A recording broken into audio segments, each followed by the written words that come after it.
Finance Minister Nirmala Sitharaman introduced the much-awaited Income Tax Bill 2025 in the Lok Sabha.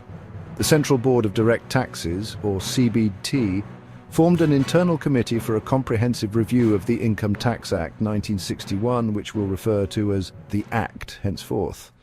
The goal was to make it concise, clear and easy to understand, aiming to reduce disputes and litigation and provide greater tax certainty to taxpayers. The new bill has an approximate word count in the range of 275,000 words with 536 sections and 16 schedules. This is a remarkable reduction from the existing approximate word count of 510,000 under the Act.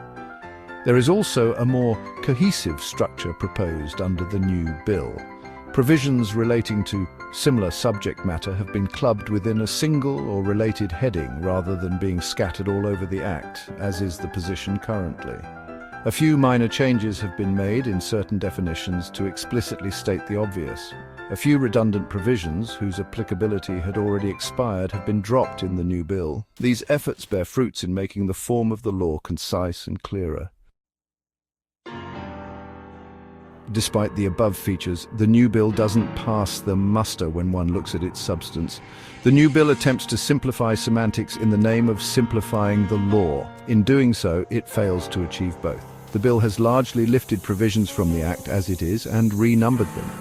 In the name of simplification, the numerous explanations, exceptions and provisos in various sections of the Act have merely been either reinforced as new subsections within the parent section or introduced as separate schedules under the bill.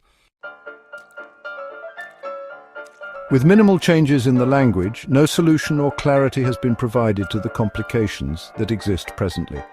These get carried into new sections and schedules under the bill.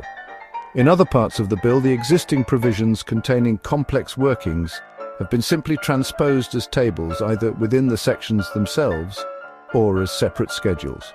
Therefore, the present form of confusing legalese has now been tabulated as a mere ready reckoner without ironing out the underlying confusion.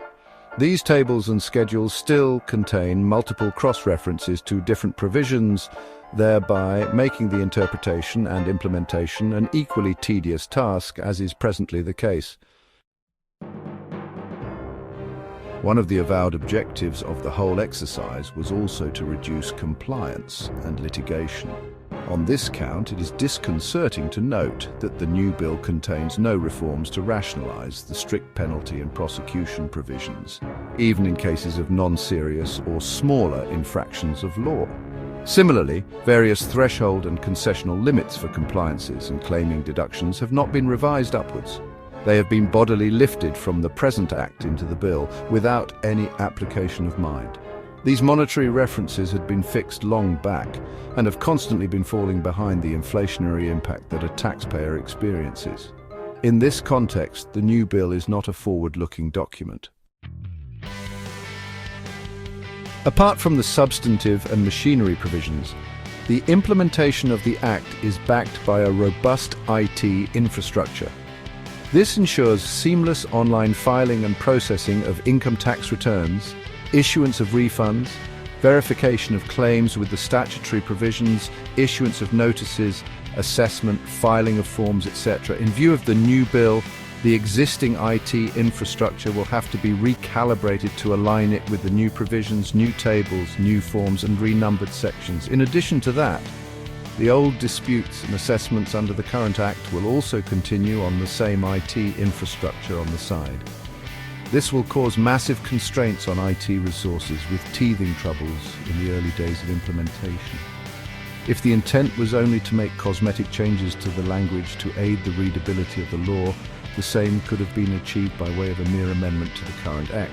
This would have obviated the need to recalibrate the IT infrastructure, assessments, training of tax officers, and also saved huge expenditure from the public exchequer. Lastly, mere renumbering of the existing sections and shifting them from one chapter to another does violence to the decade-old jurisprudence on the interpretation of these sections and phrases used therein.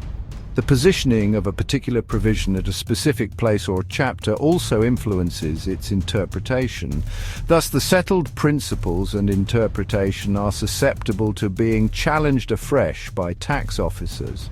There is no assurance in the new bill that the tax officer will follow the interpretation given by the Supreme Court to a phrase or a provision when the same is just renumbered or shifted in the present bill. Therefore, there is a risk that the bill unsettles the present interpretation and introduces more complexities and confusion. This could increase disputes.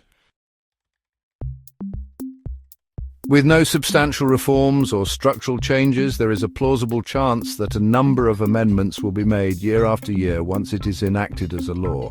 This defeats the very purpose of the whole exercise of bringing clarity and certainty. The bill is old wine spilling out of a smaller bottle, creating unnecessary troubles.